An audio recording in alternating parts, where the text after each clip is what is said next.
Olá, boa noite. Eu sou a Amanda, nós somos do grupo 5 e hoje nós vamos falar sobre a NR18.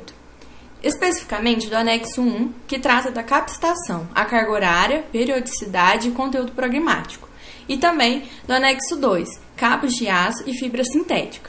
Nós somos compostos por 7 participantes: Alberissa, Amanda, Débora, Guilherme, Ingrid, Júlia e Patrick.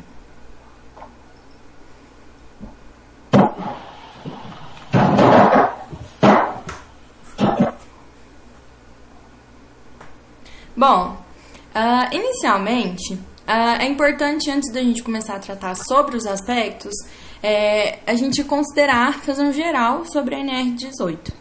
A NR18 ela estabelece diretrizes de ordem administrativa, de planejamento e de organização, que objetivam a implementação de medidas de controle e sistemas preventivos de segurança nos processos, nas condições e no meio ambiente de trabalho na indústria de construção.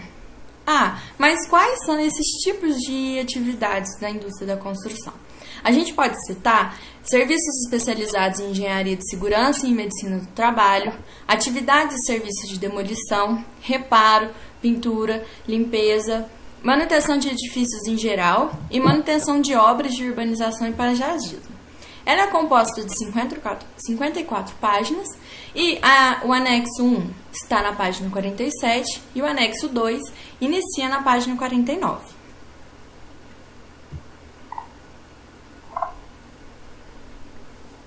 Boa noite.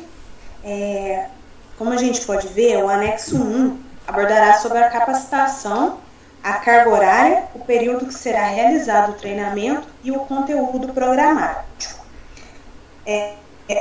O item 1.1 dispõe de um quadro sobre a capacitação do qual os trabalhadores da indústria da construção civil devem seguir. O quadro está dividido em capacitação, treinamento, e dentro desses treinamentos há 3 tipos: o inicial, o periódico e o eventual. O inicial ocorre quando o trabalhador inicia suas funções, o periódico é de acordo estabelecido na norma, ou quando não estabelecido, é em prazo determinado pelo empregador. Já o eventual, quando se tem mudanças que alteram o risco ocupacional, quando também ocorre algum tipo de acidente grave ou fatal, e após o retorno de um funcionário afastado há mais de 180 dias. A gente pode ver aqui alguns exemplos de capacitação. Por exemplo, o primeiro, básico em segurança do trabalho. O treinamento inicial deve ter a carga horária de 4 horas. Já o periódico é de 4 horas a cada 2 anos. E o eventual, isso fica a critério do empregador. A gente pode observar outros também, como o operador de grua, que o inicial é 80 horas, sendo que 40 horas tem que ser para a fase prática. E os demais ficam a critério do empregador. Pode passar.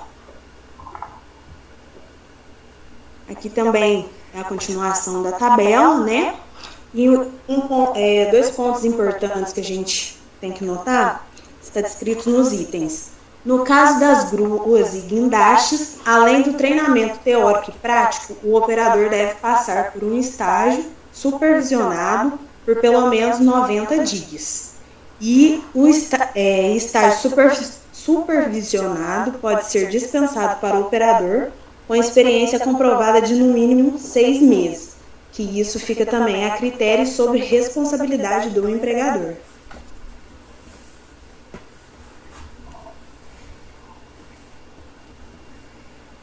Boa noite, gente. Eu vou falar ainda da continuação do anexo 1, que é a capacitação da carga horária, periodicidade e conteúdo programático.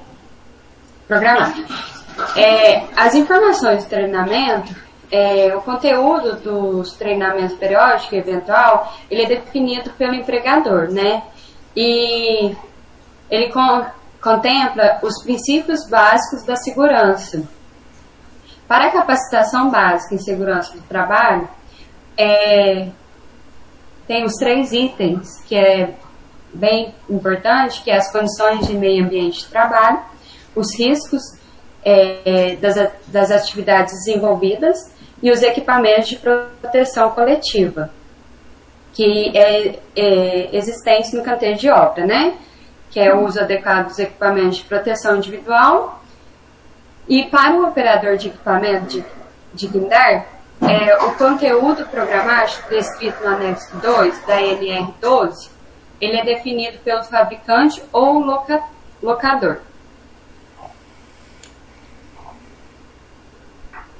Já para o operador de grua, é necessária a instrução e operação diária do equipamento, a atuação dos dispositivos de segurança, sinalização manual e por comunicação via rádio, o isolamento das áreas sobre as cargas suspensas, a amarração das cargas, a identificação visual de danos em polias, ganchos, cabos de aço e as cintas sintéticas, por conta de prevenção de acidente, que esses cuidados são descritos principalmente na NR35.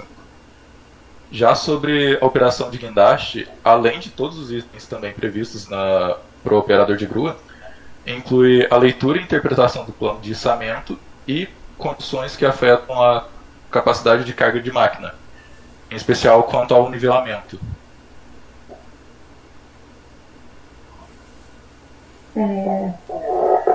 Para o sinaleiro amarrador de cargas. Esse funcionário é o funcionário responsável por amarrar as cargas que vão ser listadas. Na NR15, na NR11, perdão, fala sobre transporte, manuseio, armazenagem de materiais. Fala que esse funcionário ele tem que ser responsável pela inspeção e condição dos materiais usados para estar as cargas, como cabos de aço, cintas sintéticas e os outros elementos e acessórios utilizados no içamento de cargas. Além disso, ele é responsável por sinalizar para o operador do maquinário e comunicação via rádio como que essa carga vai ser levada, vamos supor, içar para cima, descer a carga, direita e esquerda. E por isso que ele tem que ter essa sinalização manual e por comunicação à rádio. Ele tem que estar sabendo desses treinamentos. O encarregado de ar comprimido, essa função é considerada insalubre e por isso tem que saber dos riscos potenciais inerentes ao trabalho hiperbárico, porque quando a pressão é maior que a pressão atmosférica, por isso precisa de análise de risco, condições impeditivas e medidas de proteção para compressão e descompressão do ar. As normas e regulamentos sobre segurança, sistema de segurança, acidentes e doenças do trabalho, procedimentos e condutas em situações de emergência.